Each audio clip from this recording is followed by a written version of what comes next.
Hello guys, welcome back to my YouTube channel EN learners. I hope आप सब अच्छे होंगे। तो चलिए गाइस, आज की क्लास को स्टार्ट करेंगे।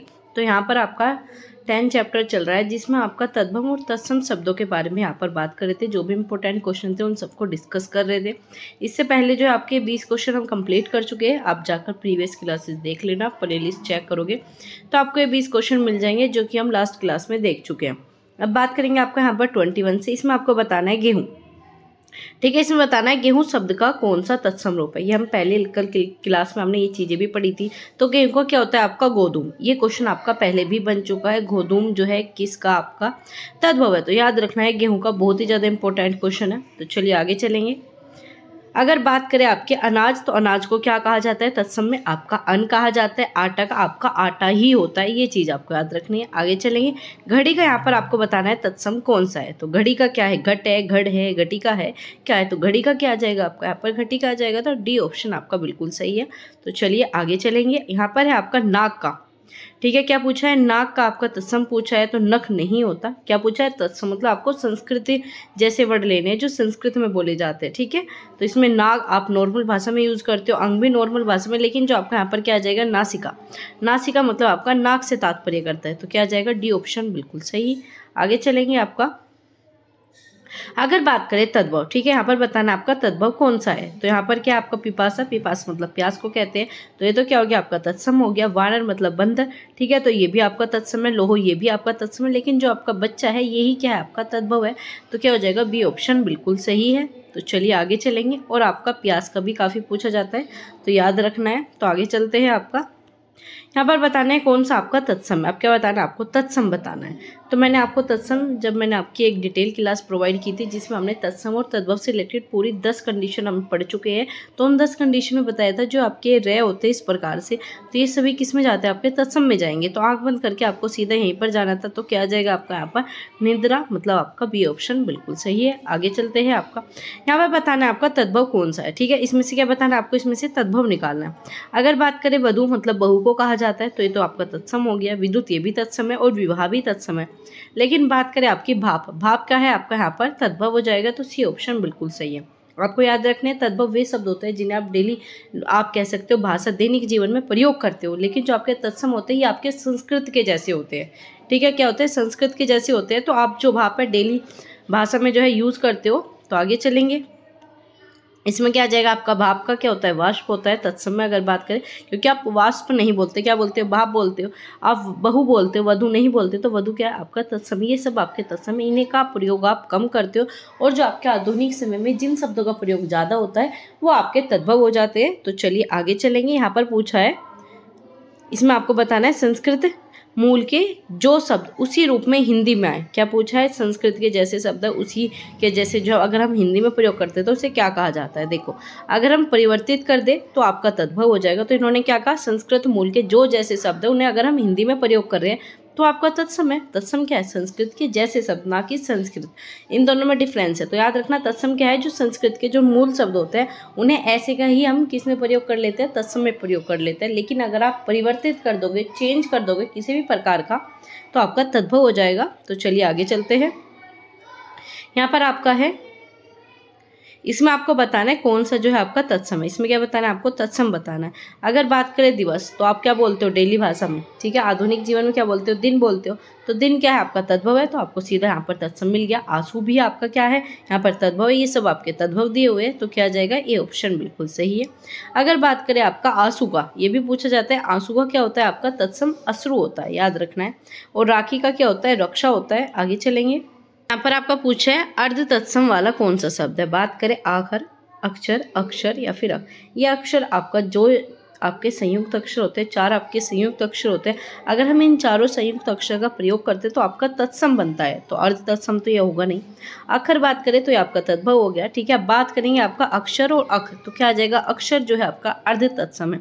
अगर बात करें आपका अर्ध तत्सम शब्द कौन से होते हैं, तो अर्ध तत्सम शब्द उन संस्कृति, ठीक है, उन संस्कृत शब्दों को कहते हैं जो प्राकृत भाषा बोलने वाले उच्चारण से बिगड़ते बिगड़ते कुछ ही रूप में बन गए हो। मतलब क्या होगा, जो आपके प्राकृत भाषा में बोले जाते थे उनका उच्चारण बोलते हुए बिगड़ते बिगड़ते मतलब कुछ अलग ही रूप जो है आपके सामने आ गया, जैसे अक्षर आ गया। ठीक है। अक्षर का क्या बोलने लगे आप, अक्षर बोलने लगे, तो ये क्या हो गया आपका यहाँ पर अर्ध तत्सम हो गया। अगर बात करें आपका अग्नि का पूछा जाता है तो अग्नि हो गया हमारा तत्सम, और अगिन क्या हो गया हमारा अर्ध तत्सम, और आग क्या होगा आपका तद्भव। आगे चलेंगे, आपका यहाँ पर पूछा है तद्भव को चयन करना है, तो मैंने आपको बताया था अर्धचंद बिंदु किस में आता है, हमेशा आपका तद्भव में आएगा। 99% जो है जितने भी अर्धचंद वाले बिंदु होते हैं, अर्धचंद वाले शब्द होते हैं, वो सभी आपके किस में जाएंगे, तद्भव में।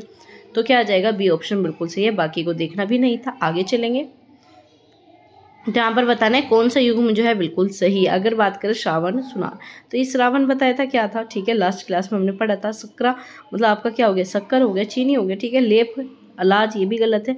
तो रिजु और रस्सी हम ये लास्ट क्लास में पढ़े थे, ये क्वेश्चन आपका रिपीटेड है, तो याद रखना।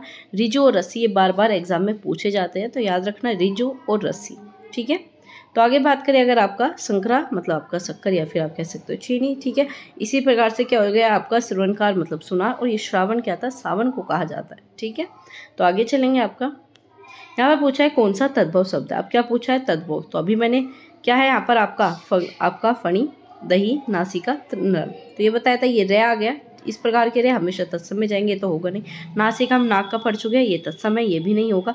अगर बात करें फणी, तो इसमें भी ये अणे आ गए, तो ये भी नहीं होगा। तो आगे बात करें दही, दही क्या है आपका एक तरह का तद्भव है, क्या है, दही जो है तद्भव है। दधी का आपका यहाँ पर तत्सम रूप है, तो क्या आ जाएगा आपका, दधी जो है इसका तत्सम हो गया, और दही जो है आपका तद्भव हो गया। आगे बात करेंगे, तत्सम पूछा है, धरती है, गुलाब है, पंख है, या फिर गन्ना। तो ये क्वेश्चन बहुत ही ज़्यादा इंपॉर्टेंट है, इस टाइप के ही क्वेश्चन आपको देखने को मिलेंगे। तो क्या आ जाएगा आपका यहाँ पर गन्ना बिल्कुल सही आ जाएगा। गन्ना क्या है आपका यहाँ पर तत्सम है, बाकी सब जो है ये तद्भव दिए हुए हैं। आगे चलेंगे, तो इसमें बताना आपको तत्सम रूप जो है छाटना है, ठीक है। तो आँख तो क्या है अर्धचंद बिंदु, तो तद्भव हो जाएगा। अच्छी भी नहीं होगा, अभी हम पढ़ चुके हैं कि क्या अर्ध तत्सम हो गया, तो ये कट हो जाएगा। नैन भी नहीं होगा, तो अक्षी, ठीक है। अक्षी जो आपका संयुक्त अक्षर होता है, ये सभी किस में जाएंगे, आपके तत्सम में आएंगे। चारों के चारों संयुक्त व्यंजन जो है आपके तत्सम बनाते हैं, ये चीज़ें आपको याद रखनी है। अगर बात करें हम आगे, इसमें आपको बताना है तत्सम कौन सा है, ठीक है। अगर बात करें हम आपको यहाँ पर, इन्होंने क्या दिया है, तेल है, छाया है, केस है, या फिर श्रावण। तो श्रावण का तो श्रावण पढ़ा है हमने, छाया का प्रति छाया पढ़ा था, तेल का भी आपका क्या लिखा जाता है, तेल ऐसे लिखा जाता है। अगर हम बात करें तत्सम की, तो इसमें क्या आ जाएगा, केस, केस मतलब आपके बाल, ठीक है। तो इसका क्या हो जाएगा, बाल क्या है, तद्भव हो गया। आगे बात करेंगे, आपका इसमें क्या पूछा है, देसी शब्द पूछा है। क्या पूछा है, देसी शब्द पूछा है। तो जिंदगी हो गया, सांप हो गया, डॉक्टर हो गया, या फिर लोटा। तो जिंदगी किस प्रकार का शब्द है, ये आपका कह सकते हो उर्दू का विदेशी शब्द हो गया, और आपका सांप क्या हो गया, तद्भव हो गया, ठीक है। डॉक्टर क्या हो गया, अंग्रेजी का शब्द हो गया। तो एकमात्र क्या बचा, लोटा। लोटा क्या आप देसी भाषा में प्रयोग करते हो, और इसके अलावा आपको थैला भी याद रखना है, ठीक है। लास्ट क्लास में बताया था, खिड़की हो गया, आपका खिचड़ी हो गया, ये 2 क्वेश्चन भी आपके एग्जाम में पूछे जाते हैं। तो गड़बड़, पेट, लोटा, ये सब किसके आपके यहाँ पर है, ये आपके देसी शब्द के उदाहरण। देसी शब्द मतलब जो देश में जन्म हुआ हो, ठीक है। आगे बात करेंगे, आपका दांत का पूछा है। तो दांत का जो है आपको बताना है तत्सम कौन सा है। तो इसमें दाद हो गया, दीर्घ, तो इसमें से कोई सा नहीं है। दांत का क्या होता है, दंत होता है, ठीक है। क्या होता है, दंत। तो क्या आ जाएगा, एक दंत आप कहते हो किसी गणेश जी को, तो दंत माने क्या हो गया, आपका दांत हो गया। तो इस प्रकार से इसमें से कोई सा भी नहीं था, इस पे आप सभी को बोनस नंबर मिला था। तो चलिए आगे बात करेंगे, आम का पूछा है। तो आम का क्या होता है, अम्ब, अम्बा, ये नहीं, इन्होंने क्या पूछा, तत्सम मतलब संस्कृति के जैसा, ठीक है, संस्कृत शब्दों के जैसा। तो क्या हो जाएगा, आम्र हो जाएगा, सी बिल्कुल ठीक है।